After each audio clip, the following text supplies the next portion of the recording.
Now sit back, stay in your seats, and enjoy the Star Lasso experience.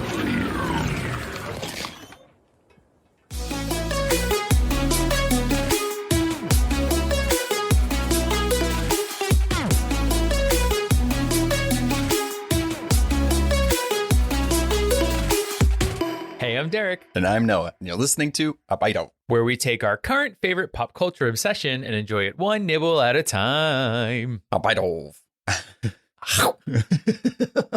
Oh, man. All right. Special. Patreon first episode.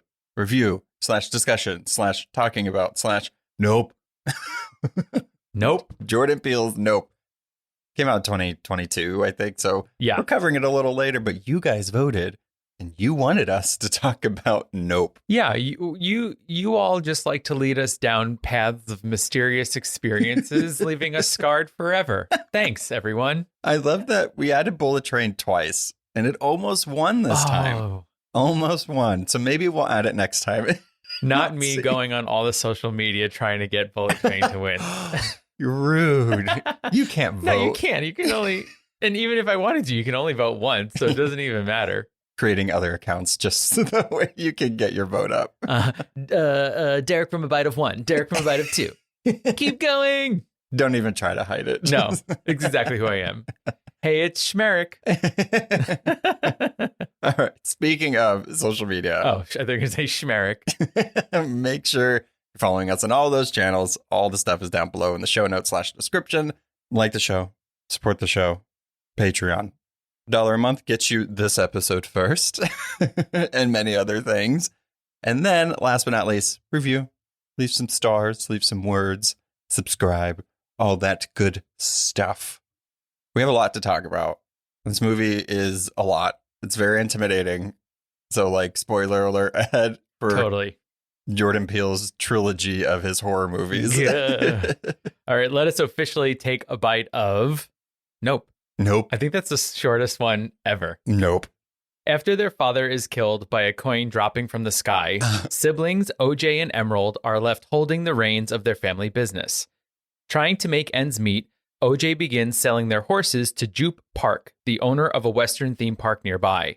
Trying to work through the distance between them, OJ and M begin experiencing odd phenomena on the ranch, ultimately feeling like there is something looming in the sky above them. Dun, dun, dun. Yeah. They decide to save their father's business by capturing the occurrences on film for that Oprah moment. Unfortunately for them, the looming structure in the sky has an insatiable appetite. Ooh, yum. He wants to take a bite of many bites. Whole Aqua bites. Dulce. Oh, man. All right. Should we get into it? Let's do it. You guys know I love horror. I love it.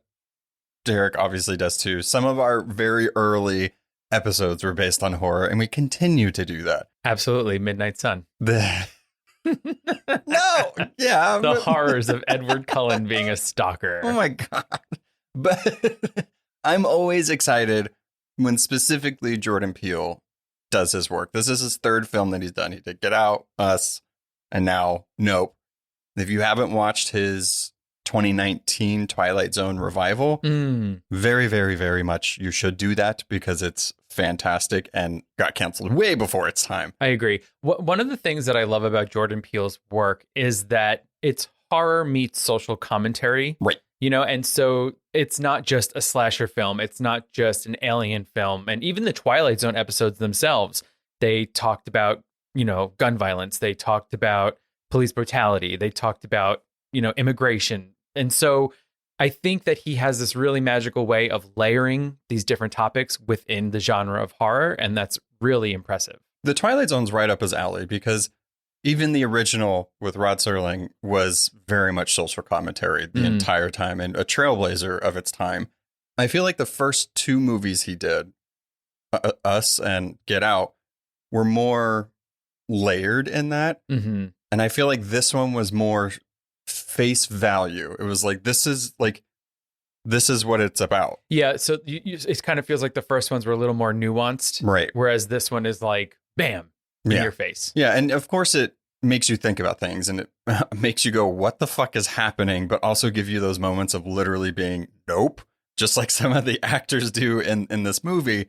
And this one, I love that he described this as, he did a bunch of interviews when this was coming out, and he said, this is about like the great American UFO story. That's what this is. Like, it's that big story, the spectacle, the American dream. So to see how they played that out and also using real life examples to interweave that, I felt like it was really well done, but it wasn't so buried to where, you know, I think there's a college that does an entire class on Get Out. So Wow. It's not so buried in there to where you have to really, you know, think too much, but there's still a lot in there that you do have to think about. Yeah, I mean, as I've been mulling over this since we watched it, and I found it very scary. I mean, there's something about, I don't like, again, I've said this before, I don't like when people are screaming for help. I don't like when they're scared in some way. That's why I tend to stay away from like the Saw movies and slasher movies.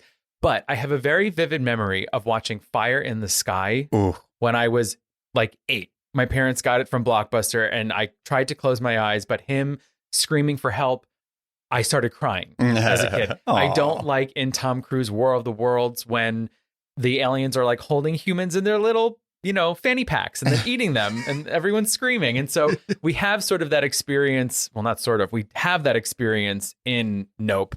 So it made me feel very uncomfortable. So that horror thing is very real.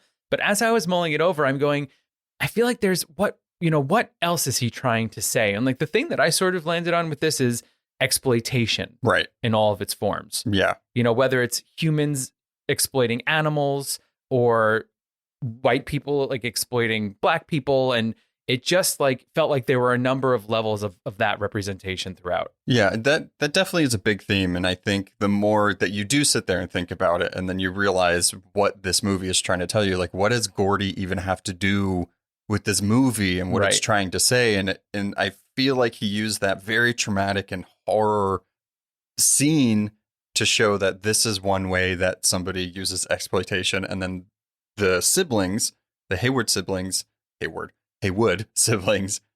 use it because they're continuously being exploited, but also being forgotten. So they feel like they have to make sure to get this thing or else nobody will believe them. Right. Which kind of, I mean, when it comes to UFOs, yeah, you do have to get it. But it goes right back to that 1878 image of the black jockey on the horse, one of the fathers of cinema. They know the person that filmed it. They know the horse's name, Annie G. But the black jockey, completely forgotten from history.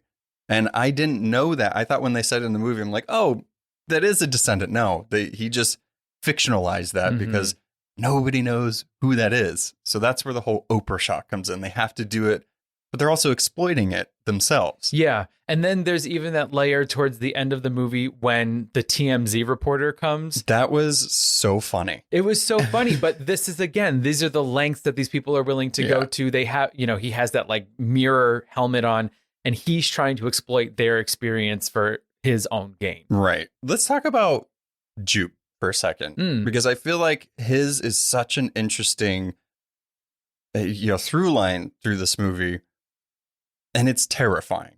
But it's also, so Jordan Peele, his other two movies, Get Out and Us, very much had to do with trauma.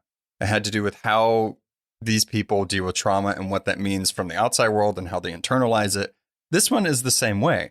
I mean, we have the siblings that lost their father in a very freak accident from stuff raining down from the sky. But then you also have Jupe, where he was a child star and live taped this traumatic experience. But what he does is that he exploits that trauma, and he built an entire park, symbolizing and immortalizing his thing. And then also within that park is a tiny little museum that he sells out for people to stay in, which is horrible. Right. But he's doing it to exploit that experience. And I almost feel like in some way he feels like he's like this chosen person in a way, because he was the only one that wasn't killed by Gordy. But that whole scene, if you really break it down, the only reason why he didn't get killed is because he didn't make eye contact with the chimp. Right. But he thinks that there's another meaning to that, and that really plays into who his character is. But man, that That scene is not fun to watch, and it shows it 3 times. Yeah, every time it goes back to it, it just feels more and more uncomfortable. Yeah. And, thinking about the thing of him not looking in Gordy's eyes, right? I feel like there's even another layer to that. Like when exploitation is happening, are we viewing it? As viewers, are we taking it in and also being part of the problem? Or are we looking away and saying, nope, I'm not going to interact with that, right? Because we even see that with OJ when they're training the horses, and then he uses that with the creature. I guess we'll just call it the creature or the UFO, whatever it is. Jean Jacket. Jean Jacket. Yeah. You're right. It does have a name. With Jean Jacket, where don't look it in the eye, don't exploit it, don't be a part of it. And so Jupe never learns that lesson, right? And even his entire park that he's created is exploiting everything, exploiting horses, exploiting the experience. And then even towards the end, he tries to exploit Jean Jacket. Yeah. Which ultimately leads to his demise. Yeah, we learned that OJ, so the trauma that the siblings have, they are dealing with it in opposite ways. OJ wants to do diligent work with the business and really get it out there, but he's also struggling. So he's selling horses to Jupe for whatever reason. He's just selling them to him because he'll buy them. And then you have M, where she's saying she kind of wants to distance herself a little bit, but also tell everybody that will listen what she can do. Mm-hmm. And then Jupe, he is like, I don't know what he's thinking of, like, oh, I can, this mysterious thing in the sky. Oh, it likes horses. So I'll just buy these horses, have people watch this, eat this horse or take this horse up and expect it not to attack everybody else that's there. It's just that level of like immaturity, not really understanding, thinking that he's like some chosen person. Feeling untouchable in some way. Yeah. And it really bit him in the ass. That scene where it sucks all those people up in the audience. So good. This movie, beautiful. Cinematographer Hoytema, they have worked on a lot of Christopher Nolan films, particularly Interstellar and Dunkirk. Beautifully shot movies. And you really can see that through this. It's very expansive. They wanted to show so much of the valley and the scene. It just was, oh man, I loved it so much. Just the way the movie was shot. In that scene where Jupe and the spectators get taken up into Jean Jacket, when we're in Jean Jacket with them and they're like in the folds of its mouth or so whatever good. it is happening, their stomach, it's frightening. It's scary. It's claustrophobic. You're in there with them. You're feeling, and what's so interesting about Jean Jacket is that it's a soft, round design. It looks exactly like what you think a UFO would look like. And so when you think dangerous and scary, it's sharp, it's bloody, it's poking you. And this is like just swathing you in intestinal tract and digesting you or whatever happens. But it's so interesting that these very soft colors, these warm tones are so frightening, even though they kind of feel opposite of what we think of when we're supposed to be scared. Yeah, he's subverting a lot of expectations with this creature because, one, we think that there's little green men inside of it. It's not. The entire entity is the entity. Yeah. But then it also doubles down on that because it acts like a predator. Don't look at it in its eye, which OJ kind of came up with that plan. And he's like, okay, just don't look at it. And it does work for the most part until it gets angry and just doesn't care. Yeah, and then you just have to cover yourself in barbed wire or something it doesn't like. Oh my God, Angel. I mean, smart. Very smart. Yeah. He's like, yeah, try to eat me now. I'm just covered in spikes. Yeah. But then the creature itself completely transforms towards the end and is just like this angelic looking, still terrifying with its mouth / eye thing just flipping and flapping and changing. Terrifying. But it's changing how you might think about that, or maybe what you would think this creature would be, because in the end it is kind of beautiful.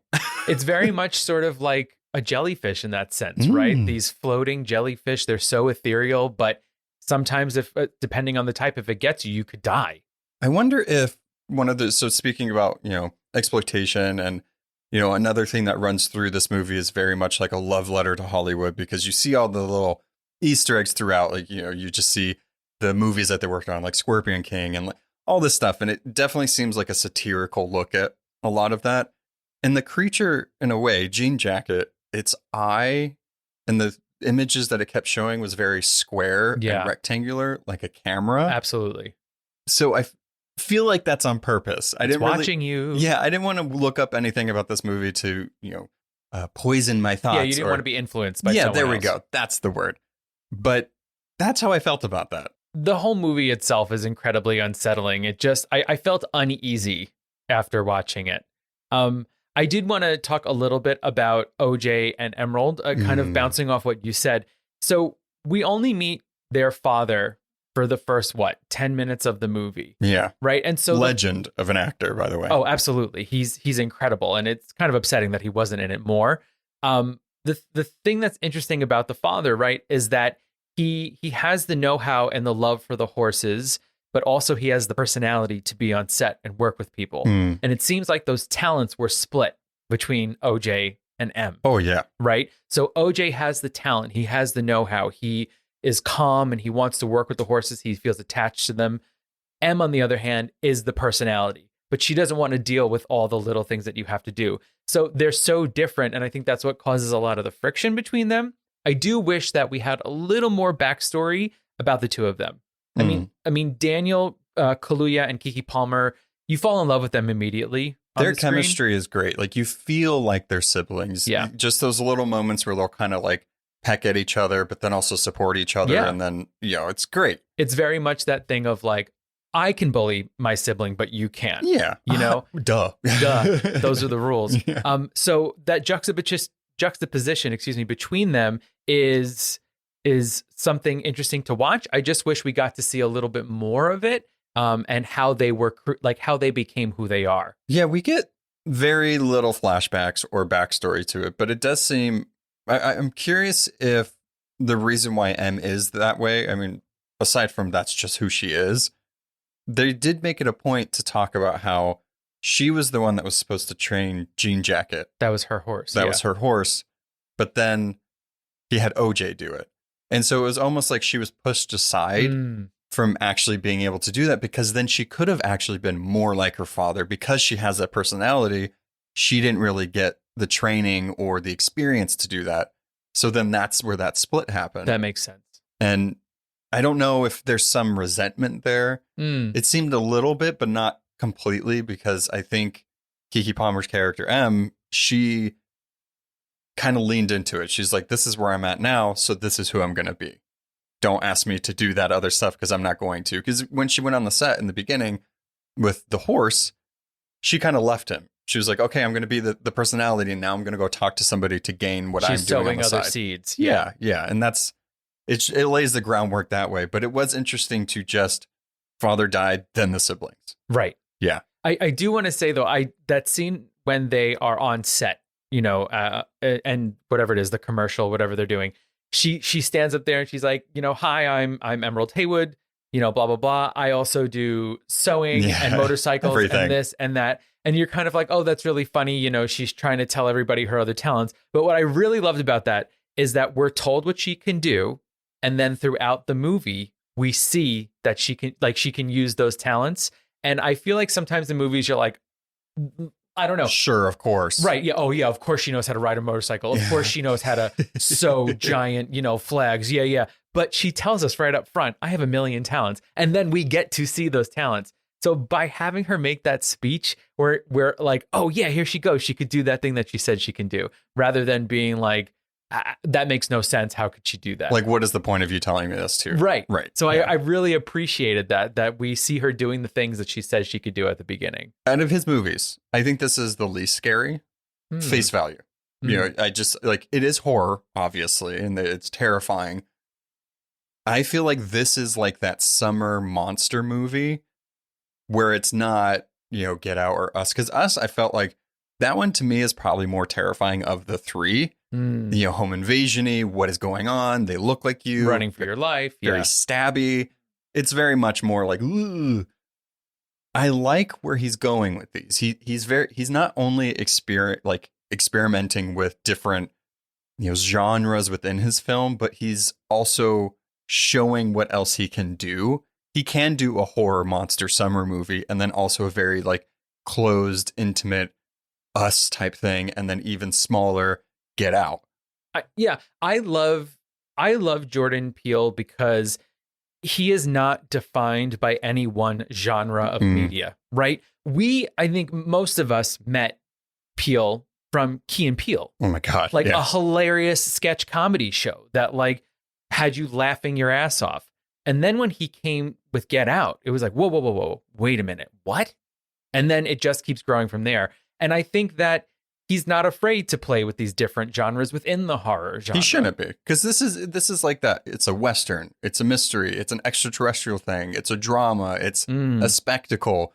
And he does wrap all that into one. It's not just cowboys and aliens. It's a lot of other stuff that's going on. He actually reminds me very much of like Stephen King.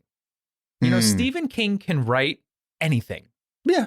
You know, he can write Stand By Me. He can write Carrie. He can write The Institution, Fairy Tale. They're all over the place. But the base of it is that he's talented.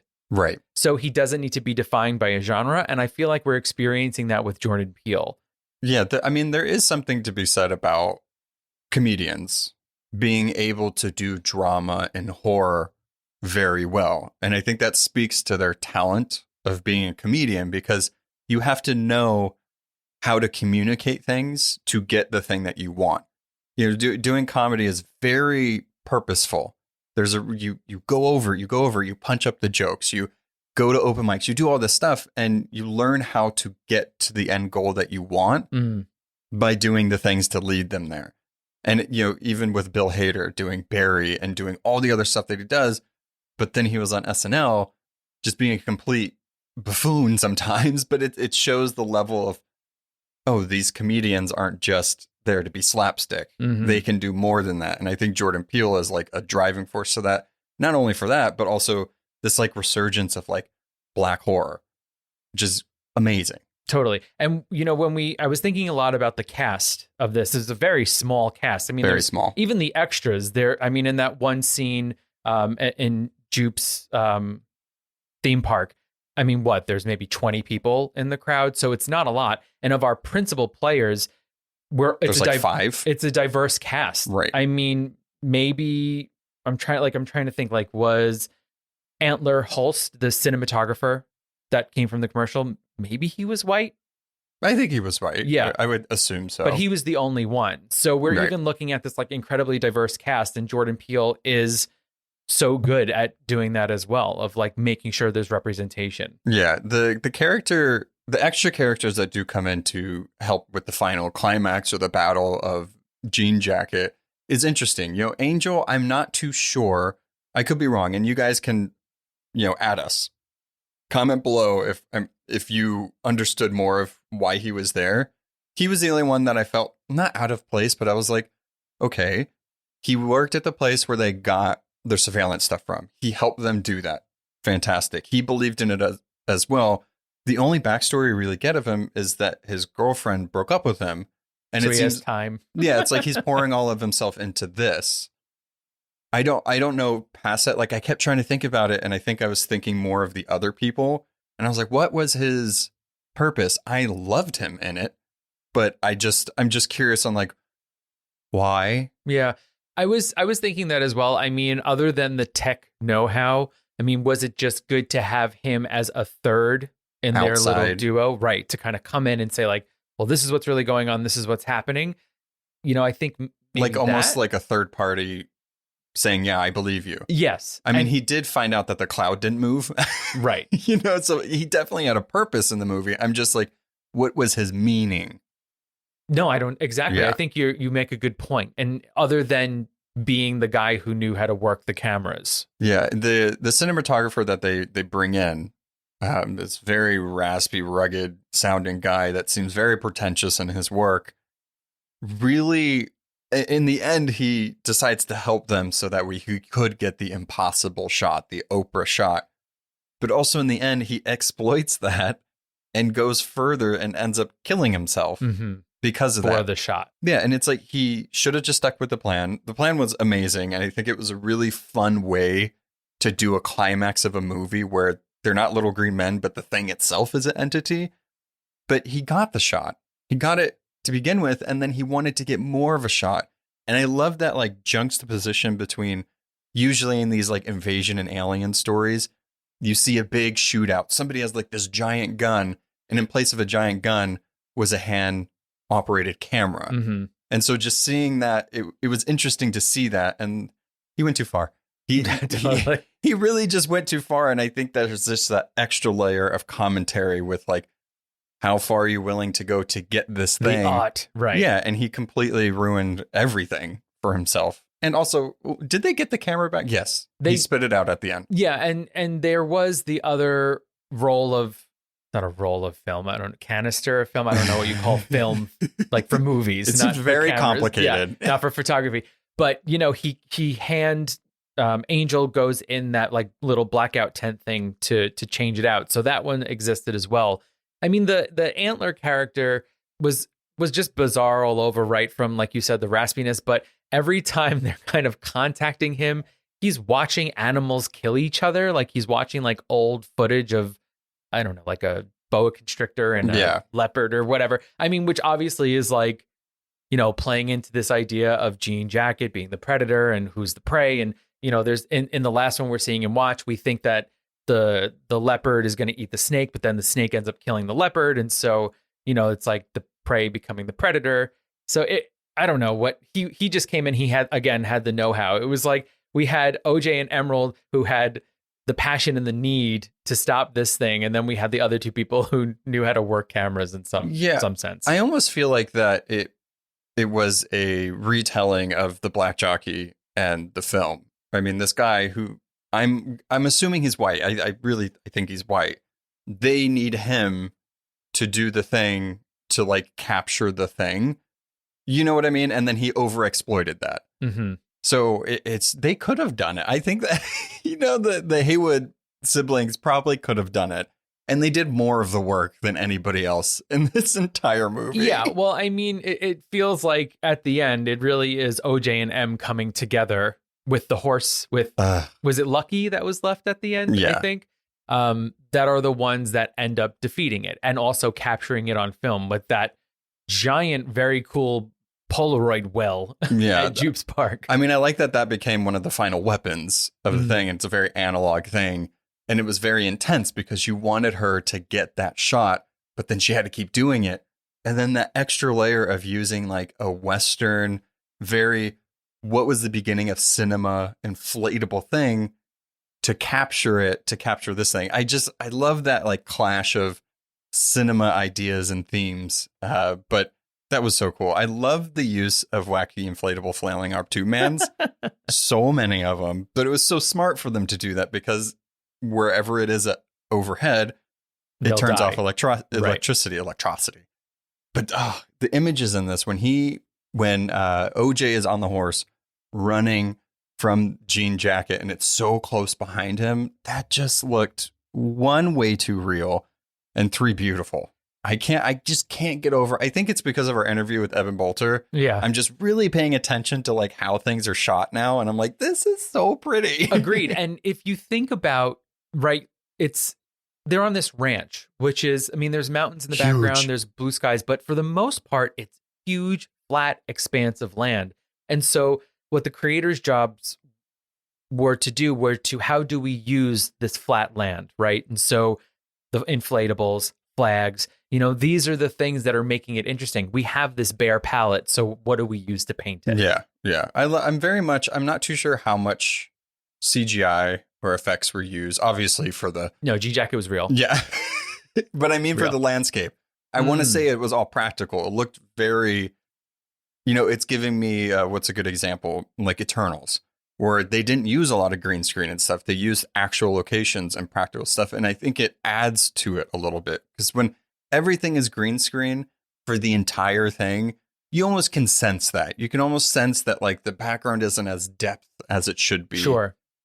But when you use this practical location and use it to your advantage, where Jean Jacket goes over the ridge of the mountain, it's just like it just makes you suspend disbelief a little easier. Totally. As an aside, Noah and I are working our way through the James Bond movies. Oh my God. So Noah has seen them all. I haven't seen any of them. So 27, I think? Yeah, so we're starting with the Sean Connery ones. and they've been released in HD now. And when you can tell that they're in front of a green screen, whoo, doggy. I have never seen them in like Ultra HD because obviously they weren't made during that. And I used to have the whole like DVD collection, and we watched From Russia with Love last night, and seeing how like detailed it was, I'm like, his makeup looks awful.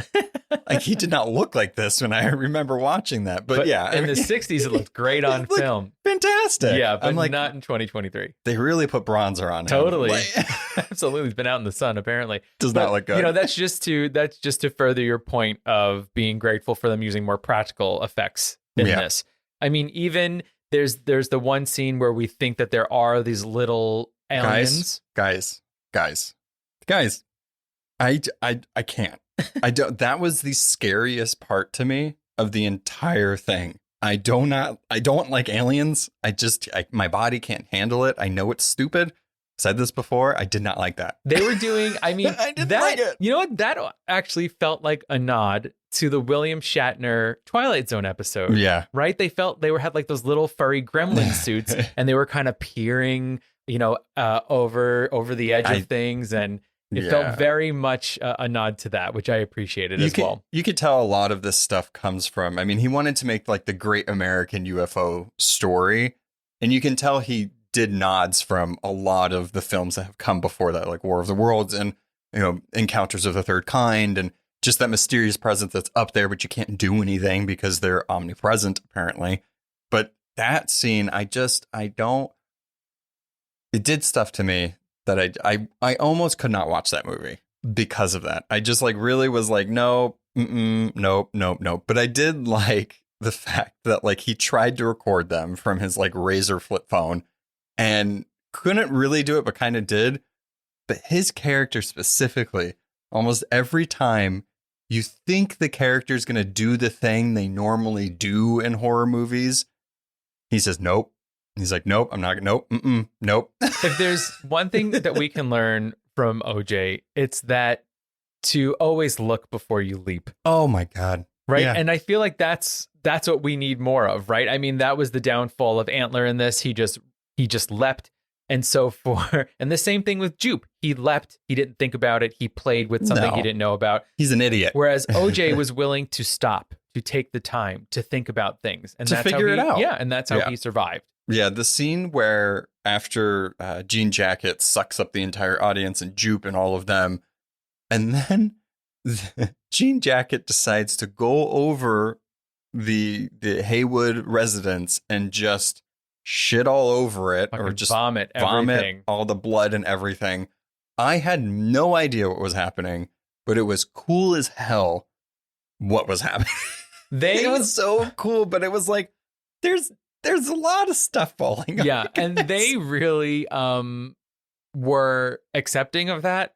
Whereas I think that they had a bit of a freak out, but I would have been screaming, crawled into a ball someplace. Well, Angel was definitely freaking out more. Yeah. Than M was in that house. Yeah, that's true. He was like underneath the table with a knife. Yeah, I just love that scene of OJ in the car because it's not moving, and he tries to look up to see if Jean Jacket is above him, and man, it's just so cool. They added the fog. They added that like what is happening, and that's when the Predator really turned, and it was like, okay, I'm pissed off now. I want to fuck you guys up at this point.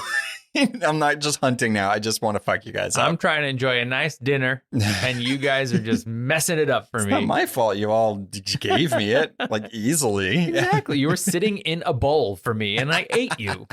That's it. Oh man, I really liked this movie. I think I didn't know what I expected going in, because I think now we've gotten 3 movies from Jordan Peele in this particular genre, and we don't know what to expect. What is it going to be? And it made me excited for whatever he's going to come out with next. I want to see, I don't know. I'm trying to think of like what type of horror would be cool for him to do next. Some sort of ghost haunted house thing, I feel like. I feel like poltergeisty, possession-y type stuff. Yeah. I think that's what I would like to see next. We got aliens. We got doppelgangers. We got racists. I mean, that is the scariest one of them all. Internalized trauma and stuff, Yeah. you know, but I would, Ugh. yeah, I want to see what that's like. Yeah, I also enjoyed this. I think that it did its job. It left me thinking. It left me feeling uneasy. Personally, I do wish there was a little more character development. I wish we learned a little bit more about the family. But I thought the structure of it as well, I really liked. In my mind, Ghost and Clover got away. They just ran into the hills. I don't think that Jean Jacket ate them. That's Nope. what I'm telling myself. And I'm just going to let that be what I believe. Yeah. I think there was some really masterful work. He's really flexing his creativity muscles here and going all out. I think he's like cemented himself in this genre, and now he's free to just kind of go with it. I did think that it was interesting in the beginning, the Bible verse or the verse that came up that really just literally told you what the movie was about. It says, "I will cast abominable filth upon you, make you vile, and make you a spectacle." That's what it is. I mean, like, it's just the theme of spectacle and like what you do with that and how you exploit that or how you don't exploit that. That's what the movie is. I mean, it's a lot more goes into it, but And I think the final sort of thought on it is nope. no, nope, Don't do it. nope. Nope. Ah, so good. Amazing cast. Amazing. I mean, let us know what you thought of this movie, because there's a lot. There's a lot that happened in this movie, but I'm sure we missed some themes. So, like, you know, let us know. Let us know. I really want to know what other people think. You know, I'm coming at it from my experience, so I'm so curious what others thought after watching it. Yeah, I feel like this is one of his. Interesting enough, I did look at, you know, what the ratings were for this. It wasn't as high as the other ones, but I feel like a lot of people loved it. Like, you know, I think there's that disconnect again, Well, but so many people are talking about it and still talk about it to this day and hold it so high. yeah. I mean, I think that it's not bad in No. any way. No. It's just compared to the other two, it felt like maybe not as strong. There are people that don't think to put this in a horror category, which I do think is More sci-fi, you think? interesting. I think it's horror. I mean, I think the base of it is horror, but with horror, there's different subgenres that you can go Sure. into. So I feel like there's so many genres mixed in this one that it's interesting to see where people are placed within that. Right. If you think of like Alien, it's Horror. it takes place in space, but it's scary as heck. Yeah. Yeah. Those aliens I could handle. It's just the little green men looking one. My body shuts down. Noah said, "I will gladly take an alien that has a mouth coming out of its mouth And has acid for blood. that will also put a baby in your chest." Yeah, it's fine. Fine. Do it. I'll do it. Yeah. And also like The Thing. Yeah, sure. Do a mimic, you know, shape-shifting, weird body horror thing. Yeah. I could handle that. But as soon as they look like stupid little green men with those eyes, I That's can't. your crux. To this day, I think I've said it before. I haven't seen E.T. Never will. Well, that's fine. Okay. Good. I'm glad you think that. Steven Spielberg does not think that, but Nobody else come for me. I think it's fine. All right. But yeah, let us know what you think. Look out for the next round of movies that you want us to cover, because we might have some interesting ones on there. Bullet Train might be on there. Bullet Train will definitely be on there. And they'll say no again. We're never going to get to it, which is fine. All right. Bye-bye. Bye. Thanks for listening to A Bite of. Artwork and editing by our own Noah.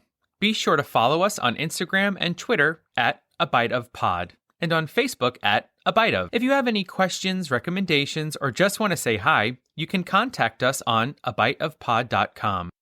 Please be sure to subscribe, rate, and review to spread the word. See you next time on A Bite of. Bye.